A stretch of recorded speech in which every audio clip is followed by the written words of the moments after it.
di sebuah desa terpencil di Kalimantan yang jarang dikunjungi oleh orang luar, tersembunyi sebuah kisah horor nyata yang tidak banyak orang tahu.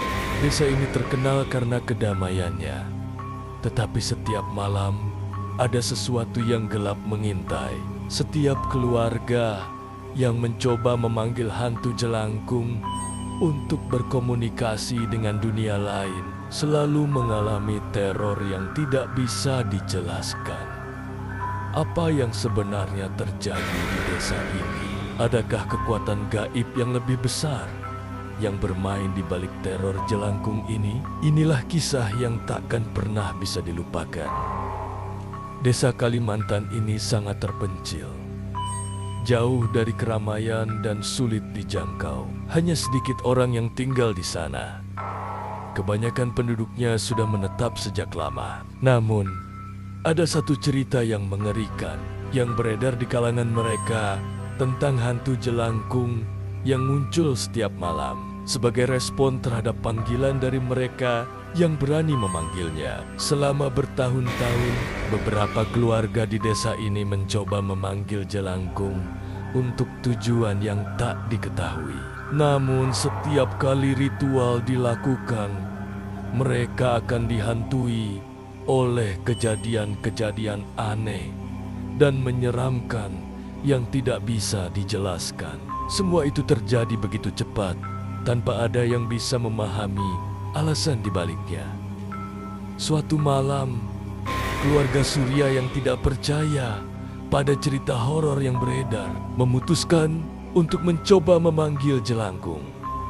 Mereka menganggapnya sebagai permainan belaka. Dengan persiapan matang, mereka menyiapkan meja kecil, boneka jelangkung, dan mulai membaca mantra di sekitar api unggun. Namun, yang terjadi selanjutnya tak terbayangkan oleh mereka. Angin tiba-tiba bertiup kencang, api unggun padam tanpa sebab, dan sebuah tawa rendah terdengar mengerikan, seakan-akan berasal dari makhluk lain. Boneka jelangkung itu mulai bergerak sendiri, seakan ada yang menggerakkannya. Dari dalam, sosok jelangkung muncul. Wajahnya tertutup kain kafan putih, tubuhnya terbungkus kain, matanya kosong, dan senyumannya menakutkan.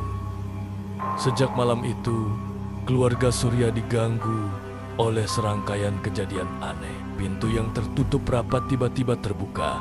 Benda-benda di rumah sering berpindah sendiri, dan mereka merasa selalu diawasi. Bahkan, anak-anak mereka sering terbangun di tengah malam, berteriak ketakutan melihat sesuatu yang tak kasat mata. Tidak hanya itu, kesehatan mereka juga mulai menurun tanpa sebab yang jelas. Mereka merasa seperti terperangkap dalam kutukan yang datang setelah ritual itu. Mereka mulai menyadari bahwa kejadian-kejadian aneh ini berkaitan langsung dengan pemanggilan jelangkung yang mereka lakukan. Penasaran dengan apa yang terjadi, aku mencoba berbicara dengan beberapa warga yang lebih tua di desa tersebut. Namun, setiap kali aku menanyakan tentang ritual jelangkung, mereka selalu menghindar dan mengubah topik pembicaraan.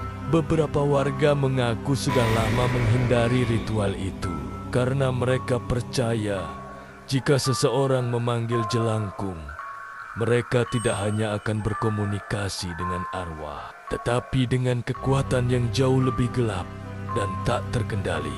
Hanya satu orang yang berani menceritakan kisah sebenarnya. Seorang pria tua yang telah tinggal di desa ini selama puluhan tahun menceritakan bahwa setiap keluarga yang pernah mencoba memanggil jelangkung selalu dihantui oleh kejadian-kejadian aneh. Beberapa bahkan mengaku melihat sosok jelangkung berjalan di sekitar desa pada malam hari tanpa bisa dihentikan. Setelah seminggu dihantui oleh teror, keluarga Surya akhirnya memutuskan untuk meninggalkan desa. Namun, saat mereka sedang berkemas, mereka kembali melihat sosok jelangkung itu berdiri di depan pintu. Senyumannya semakin mengerikan. Mereka merasa terperangkap dan tak bisa melarikan diri.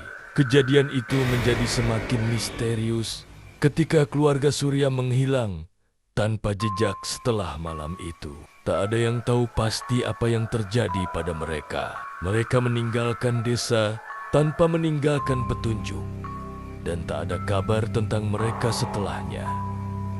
Setelah kejadian keluarga Surya, desa itu mulai sepi. Beberapa keluarga memilih untuk meninggalkan kampung halaman mereka, ketakutan dengan ancaman jelangkung yang masih mengintai. Hingga kini, desa itu tetap sepi dan banyak yang percaya bahwa kutukan jelangkung masih ada di sana, menunggu siapa saja yang berani memanggilnya. Namun, ada satu hal yang aku temukan saat aku kembali ke desa tersebut. Di rumah kosong yang pernah dihuni keluarga Surya, aku menemukan sebuah boneka jelangkung yang tersisa dengan mata yang tampak seperti sedang menatapku. Namun, saat aku memegangnya, sebuah suara terdengar di belakangku. "Aku menunggumu." Ternyata, suara itu bukan dari luar. Aku menoleh dan melihat. Aku bukan hanya berbicara dengan orang yang aku kira sebagai warga desa, tetapi dia adalah bagian dari jelangkung itu sendiri. Sosok yang selama ini aku cari ternyata sudah lama terperangkap di desa itu, menunggu kedatanganku, dan aku telah memanggilnya kembali tanpa sadar.